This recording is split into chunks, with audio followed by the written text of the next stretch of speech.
Indonesia's Mining Weekly is interviewing Dr. Philip Walter, the Executive Vice President of New Business Development at Heraeus Precious Metals. Mining Weekly would like to start this interview by posing this double question to you. Are platinum group metals important for hydrogen? And is hydrogen important for the platinum group metals industry? The simple answer is yes, double. Platinum group metals, the PGMs, are pivotal for hydrogen and hydrogen applications.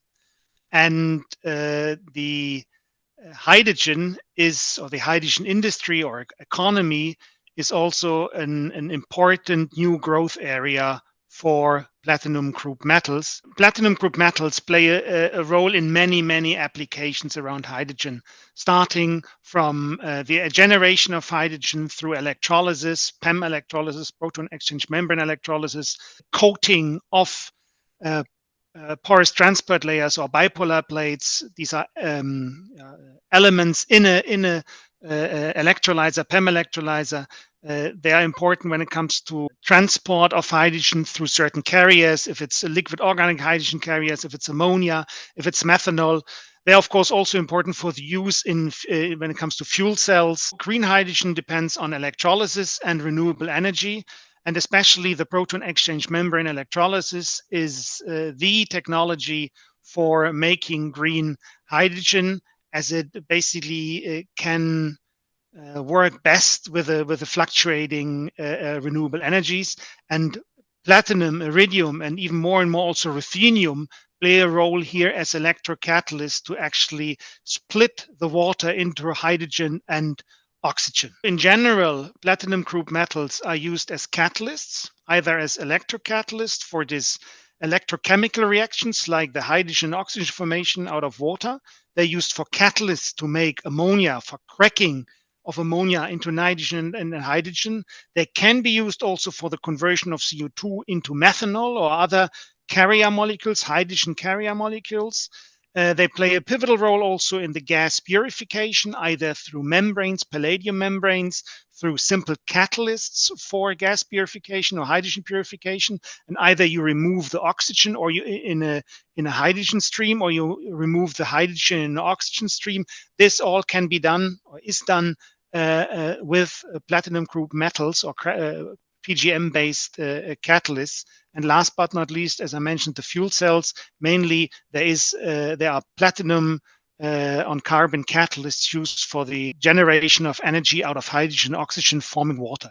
What is the role that these platinum group metals play in the fuel cells when you convert back to electricity? Your hydrogen goes back into electricity.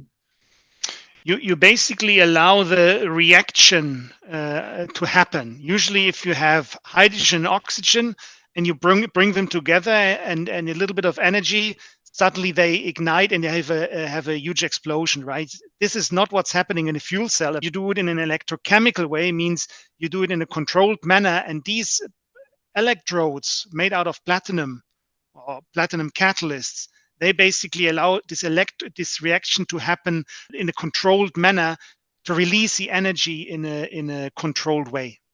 What is the major challenge for the hydrogen economy, and what does Heraeus Precious Metals do to tackle that challenge?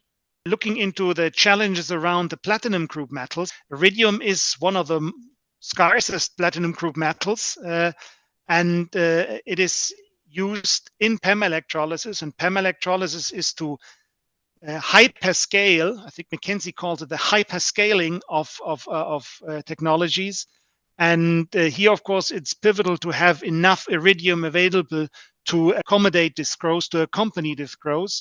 And we talked about, or the industry, a lot of people are talking about the substitution of platinum group metals. And I always have to say, replacing platinum group metals completely as a chemist I find difficult, because I believe platinum group metals and hydrogen, they belong together simply from the chemical nature. However, everybody dealing with platinum group metals also knows that thrifting is part of the DNA of platinum group metals. And we have seen it also in environmental catalysts and the auto catalysts. We've seen it in many other applications. I think that is where the industry is working on heavily to basically allow for thrifting and to allow for accommodating this growth of PEM electrolysis and of hydrogen respectively. And Heraeus Precious Metals, as one of the key players in the field of electrocatalysts for PEM electrolysis, we are heavily involved in designing electrocatalysts, iridium-based, also now iridium-ruthenium-based, for PEM electrolysis with up to 90% less iridium loading compared to other incumbent solutions. This is one element. And the second element, of course, is recycling. It will not help the growth mode now, the scaling mode, because it's an end-of-life topic. But recycling has to be in place, and that is a huge advantage of platinum group metals over other metals. There is actually an globally existing recycling infrastructure in place, which will help every industrialization. What is the outlook for hydrogen use in 2024? And is Heraeus Precious Metals set to meet whatever is needed in this new year? When I started in this role many years ago, 5 years ago, there was now and then an article about hydrogen and PEM electrolysis. In our days, these are skyrocketing. You see them every week. There's a conference you can attend on PEM electrolysis and hydrogen. So I think there is a strong impetus towards hydrogen, politically, socially, and also technologically. There will be a significant growth.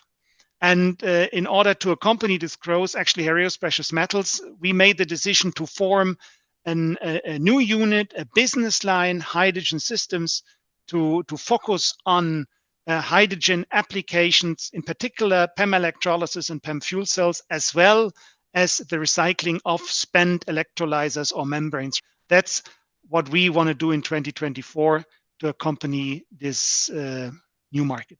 That was Q Media's Mining Weekly, interviewing Dr. Philip Walter, the Executive Vice President of New Business Development at Heraeus Precious Metals.